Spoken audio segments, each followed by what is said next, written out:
दोस्तों नमस्ते, जय माता दी। अपने चैनल सोना मोदी लोकगीत नेहा मोदी लोकगीत दोनों पे आप लोग का स्वागत करती हूँ। छोटा सा बहुत ही प्यारा चुटकुल्ला कहार व नाच गीत लेके आई हूँ। नृत्य के ऊपर है, आप लोग सुनिएगा, फुलवाच करिएगा, कमेंट बॉक्स में जरूर बताइएगा कि हमारा गीत कैसा लगा। तो चलिए मैं सुनाती हूँ, आप लोग सुनिए, जैसा भी लगेगा कमेंट बॉक्स में जरूर बताइएगा।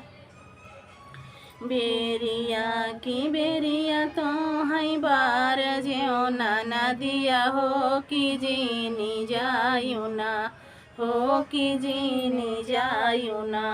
ऊ है नदिया किनारवा नदी जीनी जायु ना, ऊ है नदिया किनारवा नदी जीनी जायु ना। बेरिया की बेरिया तो है बार ज्यो नाना दिया हो कि जीनी जायु ना, हो कि जीनी जायु ना। ऊ है नदिया किनारवा नदी जीनी जायु ना। नदिया किनारवा हो सोनारा बसा तू है, नदिया किनारवा हो सोनारा बसा तू है। पहिराई हो झुलनी ना, पहिराई हो झुलनी ना। माजवाले ले है ना नदी पहिराई हो नथिया ना, माजवाला ले है ना नदी पहिराई हो झुलनी ना। बेरिया की बेरिया तो है बार ज्यो नाना दिया हो कि जीनी जायु ना, हो कि जीनी जायु ना।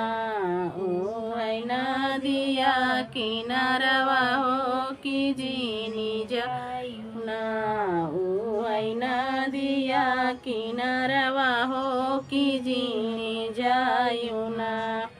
नदिया किनारवा हो मालिया बसा तू है, नदिया किनारवा हो मालिया बसा तू है।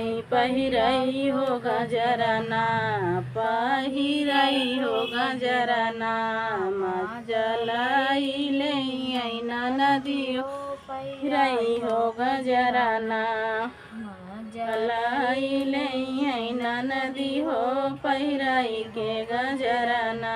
बेरिया की बेरिया तो आई बार ज्यो नदिया हो कि जीनी जायु ना, हो कि जीनी जायु ना। वही नदिया किनारवा हो नदी जीनी जायु ना। नदिया किनारवा है लवाइया बसा तू है, नदिया किनारवा है लवाइया बसा तू है। खियाई हो छेनवना, हाँ खियाई हो छेनवना। मजलाई ले ना नदियो खियाई हो छेनवना। मजलाई ले ना नदी हो खियाई के छेनवना।